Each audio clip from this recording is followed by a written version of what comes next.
ఒక చిన్న స్టోరీ చెప్పుకుందాం.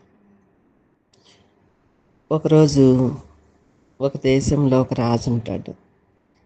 ఆ రాజు చాలా విశాలమైన హృదయం ఉంటుంది, కానీ విలాసవంతంగా ఉంటాడనమాట. విలాసవంతంగా జీవించడం అంటే తనకిష్టం. కానీ ఎవరికి దానాలు ధర్మాలు చేయడు. మంచివాడే కానీ ధర్మాలు చేయడనమాట. అయితే ఒకరోజు అడవిలోకి వెళ్తూ ఉంటే ఒక సాధువు ఎదురొస్తాడు. ఎదురొచ్చినప్పుడు సాధువు దగ్గరికి రాజుగారు వస్తారు. వస్తే నాకు ఏదైనా దానం చేయండి అంటాడు సాధువు. అంటే డబ్బు ఏదైనా సహాయం చేయమని అడుగుతాడు. లేదు లేదు, నేను సహాయం చేసే మనిషిని కాదు, నేను ఎవరికి సహాయం చేయను అంటాడు. మీ దగ్గర నుంచి ఈరోజు నేను ఏదైనా తీసుకోవాల్సిందే అంటే అప్పుడే ఒక గుర్రం పేడ వేస్తుంది. వేసినప్పుడు అది తీసుకోమంటాడు. అంటే నేను దానం తీసుకోవాలంటే మీ చేతితోటే ఇవ్వాలి అంటే అది తీసుకొచ్చి రాజు ఆయన చేతిలో పెడతాడు. పెట్టంగానే తదాస్తు అని చెప్తాడు. అప్పుడు రాజుకి ఏం తెలీదు, కానీ ఆయనకి తెలుసు మనం ఏది ఇస్తే అదే రేపు పొందుకుంటాము అని. అక్కడి నుంచి రాజ్యంలో రాజుగారి ఇంటి ముందు ఎక్కడ చూసినా గుర్రపు పేడే ఉంటుంది. ఆ వాసనకి ఆ దుర్గంధానికి రాజు ఉండలేకపోతాడు. ఎందుకు ఇలా జరిగిందని ఆలోచిస్తే తదాస్తు అన్న ఆ సాధువు గుర్తొస్తాడు. గుర్తొచ్చాడంటే అక్కడికి వెళ్ళి అడుగుతాడు, నాకు ఎందుకు ఇలా జరిగింది, నేను తప్పు చేశాను, నన్ను క్షమించండి, ఇది పోవాలని నేను ఆశపడుతున్నాను అంటే ఆయన మళ్ళీ తదాస్తు అంటాడు. అంటే అప్పుడు డబ్బు దానంగా ఇచ్చి వెళ్ళిపోతాడు. వెళ్ళిపోతే ఆ దేశంలో డబ్బు కొరత లేకుండా చాలా ఉన్నతంగా ఉంటాడు రాజు. ఉన్నతంగా ఉంటే అప్పుడు మళ్ళీ సాధువు గుర్తొస్తాడు. సాధువు దగ్గరికి వచ్చి నాకు చాలా మంచి జరిగింది మీకు ధనం ఇచ్చాక అంటే సాధువు చెప్తాడు, నువ్వేమి ఇస్తున్నావో నీకు అది దేవుడు సమకూరుస్తాడని. అప్పుడు అసలు ఇలా ఎందుకు జరిగింది అని సాధువుని అడుగుతాను. అడిగితే నువ్వు దుష్టుడిగా ఉన్నావు అప్పుడు, అంటే నీ రాజ్యంలో నువ్వెలా ఉన్నావో ప్రజలు కూడా అలాగే ఉన్నారు. ప్రజలు కూడా నిన్ను తిడుతూ ఉన్నారు. అందువల్ల నువ్వు అందులో బానిసగా అయిపోయావు. దానివల్ల నువ్వు బయటికి రాలేకపోయావు. ఎలా అంటే ఆ పేడలాగా. ఇప్పుడు నువ్వు డబ్బు దానం చేస్తున్నావు, ఆహారం దానం చేస్తున్నావు. ఇప్పుడు నీకు ఆ కీడంతా కొట్టుకుపోయింది. నువ్వేం విత్తుతున్నామో ఆ పంట కోసుకుంటున్నావు. ఇప్పుడు నీకంతా మంచి జరుగుతుంది అని సాధువు చెప్తాడు. ఈ కథలో మనం నేర్చుకోవాల్సింది ఏంటంటే, మనం అనేక మందికి సహాయం చేస్తూ ఉంటాం, కానీ చాలామంది తిడుతూ ఉంటారు, నిందలేస్తూ ఉంటారు. దానికి మనం భయపడక్కర్లేదు, దేవుడు చూసుకుంటాడు. మనం ఏం చేసాం, వారికి హెల్ప్ చేసాం. దేవుడు కూడా మనకి అన్ని విషయాల్లో హెల్ప్ చేస్తూ ఉంటాడు. హెల్ప్ పొందినవాడు కృతజ్ఞతతో లేకపోతే అది వాళ్ళ తప్పు, మన తప్పు కాదు. వాళ్ళు కృతజ్ఞత లేరు కదా అని మనం చేసే పని మానేయకూడదు. మనం ఎప్పుడు ఇతరులకి సహాయం చేస్తూ ఉండాలి. యోబు చూడండి, ఎన్ని శ్రమలు వచ్చినా దేవుడి మీద ఒక్క నింద వేయలేదు. ఎందుకు వేయలేదంటారు అంటే, తను దేవుడే ఇచ్చాడు, దేవుడే తీసుకున్నాడు అని చెప్పగల సామర్థ్యం కలిగిన వాడు యోబు. యోబు అంత ధనవంతుడు ఎవరు లేరు, కానీ చిట్ట చివరి వరకు మొత్తం పోగొట్టుకున్నాడు, ఆఖరికి ఆరోగ్యంతో సహా. మళ్ళా పొందుకున్నాడు కదా. ఎందుకు పొందుకున్నాడంటే తన ఓర్పు సహనం వల్ల మళ్ళీ అన్నీ పొందుకోగలిగాడు.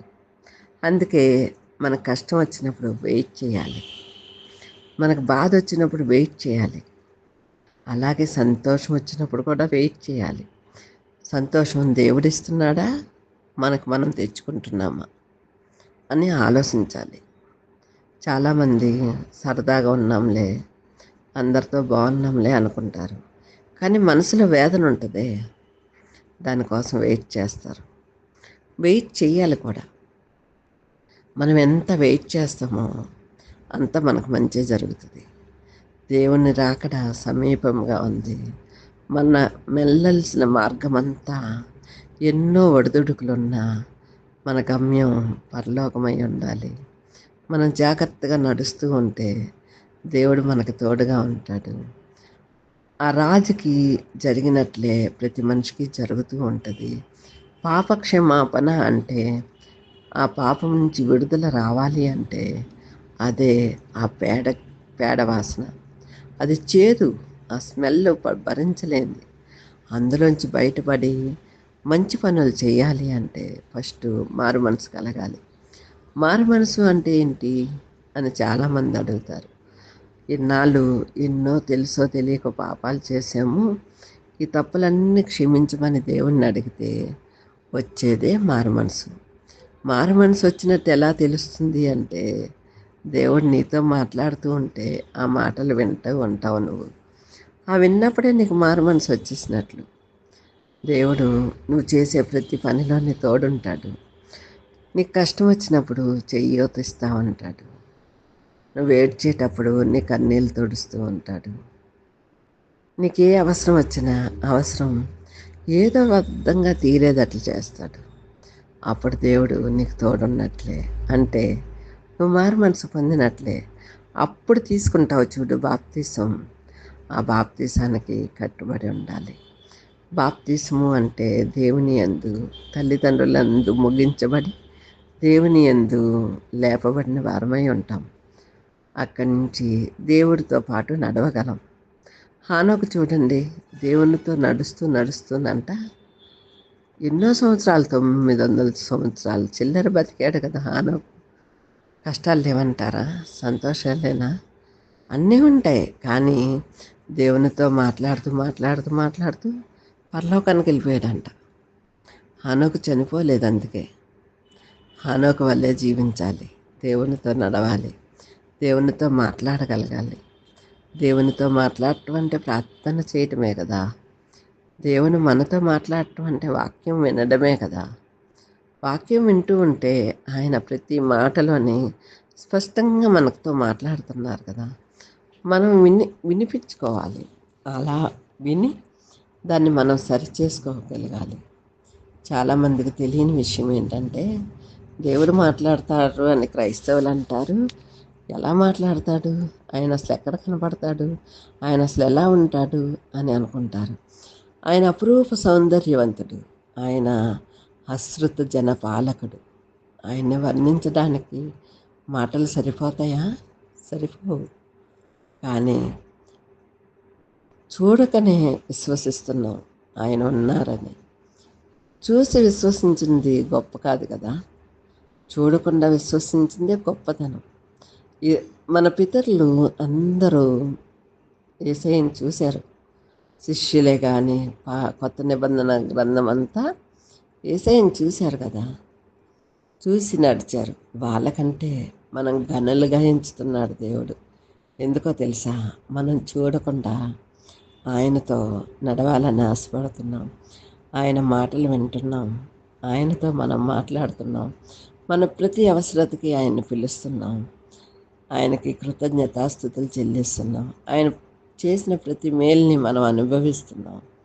ఆ అనుభవంలో మనం ఎలా ఉండాలి అంటే హానోకు వలె ఉండాలి. హానోకుని ఎప్పుడు మర్చిపోకూడదు. ఎందుకో తెలుసా? దేవుడితో నడుచుకుంటూ వెళ్ళిపోయాడు. ఏలియాని పరిశుద్ధ ఆత్మదేవుడు తీసుకెళ్ళిపోయాడు. అంటే ఆత్మదేవునిగా ఆయన ఏలియాని తీసుకెళ్ళారు. హానోకు ఆయనతో కూడా నడిచి వెళ్ళిపోయాడు. ఇలా మన పితరులు ఎందరో ఉన్నారు కదా, మరణించకుండా వెళ్ళిపోయిన వారు. మనం కూడా అలా ఉండాలి. ఇప్పుడు ఆయన రాకడ మనం భూమి మీద ఉండగానే వస్తే మనం మరణించం, వెళ్ళిపోతాం అంతే. చాలామంది విడవబడిన వారు ఉంటారు, చాలామంది ఎత్తబడిన వారు ఉంటారు. మనం ఎత్తబడిన గుంపులో ఉండాలి అంటే మనం నీతిమంతులమై ఉండాలి. ఎన్నో ఆశలు ఉంటాయి, శరీర ఆశలు, నేత్రాశలు ఉంటాయి, జీవకడంబాలు ఉంటాయి. అవన్నీ పక్కన పెట్టి ఆయన కోసం ఎదురు చూడాలి. ఇప్పుడు మనం ఉండగానే రాకడ రావాలి. ఆ రాకడలో మనం ఎత్తబడాలి. మన గోల్ అంతా పరలోకం. మనకు లైఫ్ ఉంది. ఇది యాత్ర చేసే లైఫ్, అది జీవితం అంతా ఉండే లైఫ్. యాత్రలో ఉన్నాం, మనం పరదేశులుగానే ఉన్నాం. అబ్రహాం లాగా మన తండ్రి అయిన అబ్రహాము మనకి ఎన్నో విషయాలు నేర్పిస్తున్నారు. ఆయన పరదేశీ అయి ఉన్నానని నేను అని ఎన్నోసార్లు చెప్తున్నారు కదా. మనం కూడా అంతే యాత్రలో ఉన్నాం, సాగిపోతూ ఉందాం. మనకు తోడు ఎవరు వస్తారు అని మనం ఆలోచించద్దు. మన ఇంటి వారు, బంధువులు, స్నేహితులు, అక్క చెల్లెలు, అన్నదమ్ములు, ఎవరి సామర్థ్యం వారిదే, ఎవరి యోగ్యత వారిదే. వాళ్ళు వస్తారు, వీళ్ళు వస్తారు కాదు. ఆయన రాకడ వచ్చినప్పుడు ప్రతి ఒక్కరిని, దేవునికి ఇష్టమైన వారందరినీ మహిమ స్వరూపంలోకి మార్చేసుకొని మన రూపురేఖలే మారిపోతాయి. ఆయన స్వరూపంలో ఉండిపోతాం. ఆయన తీసుకొని కొనిపోబడతారు. కొనిపోయినప్పుడు అక్కడ మనల్ని తీర్పులో ఉంచుతారు. ఆ తీర్పులో మనం సక్సెస్ అయ్యామంటే పరలోక రాజ్యంలో మనకు ఒక నివాస స్థలం ఏర్పరిచి ఉంచుతారు. ఆ నివాస స్థలంలో మనం ఉంటాము. ఎల్లప్పుడూ ఆయన్ని స్తుతించుతూ, ఆయన స్తుతిగానాలు చెల్లించుతూ ఆయనతో కూడా ఉంటాం. ఇది ఎందుకు ఇలా జరిగింది, నేను విడివబడ్డాను అని ఎందరు చెప్పినా దేవుడికి వినపడవు. ఎందుకంటే ఆయన చెవులు మూసేసుకుంటారు. ఇన్నాళ్ళు మనం వినే వాక్యాన్ని మనం చెవులు మూసుకున్నామనుకో, రేపు ఆయన చెవులు మూసుకునే సమయం వస్తుంది. అప్పుడు మీరు నేను ఏమి చేయలేం. కాబట్టి దీపం ఉండగానే ఇల్లు చక్కబెట్టుకోమని పెద్దలు చెప్తారు కదా. ఇప్పుడు మనం కృపాకాలంలో ఉన్నాం. ఈ కృపలో ఉండగానే మనం మనల్ని మనం సిద్ధపరచుకున్నామంటే దేవుని కృపాకాలంలోంచి ఆయన పరలోకానికి చక్కగా వెళ్ళిపోగలం. ఫ్రెండ్స్, నేను ఇలా చెప్తున్నానని ఏమీ అనుకోవద్దు. ఎందరైతే ఇంకా బాప్తీసం పొందలేదో వారందరూ బాప్తీసం పొందండి. దేవుని రాకడ చెప్పకుండా వస్తుంది. ఆయన చెప్పారు కదా, దొంగ వల్లే వస్తానని. చూసారా, దొంగ అంటే మనకు చెప్పి ఇంటికి రాడు కదా. అందుకని అలా పోల్చాడంతే. దేవుడు అన్యాయస్తుడు కాదు, న్యాయం తీర్చేవాడు. మనం ఆ న్యాయ పట్టికలో ఉండాలి అంటే తప్పనిసరిగా బాప్తీసం పొంది ఉండాలి. మీరందరూ ఈ మాటలు విన్న ప్రతి ఒక్కరూ బాప్తిసం పొందాలని ఆశపడుతున్నా మీ మనసు ఆయనకు అప్పగించండి. ఆయనే మీ మనసును మార్చి మీకు బాప్తిసం తీసుకునేలా చేస్తారు. అప్పుడు మీరు సంతోషంగా పరలోకానికి వెళ్ళొచ్చు. Thank you friends.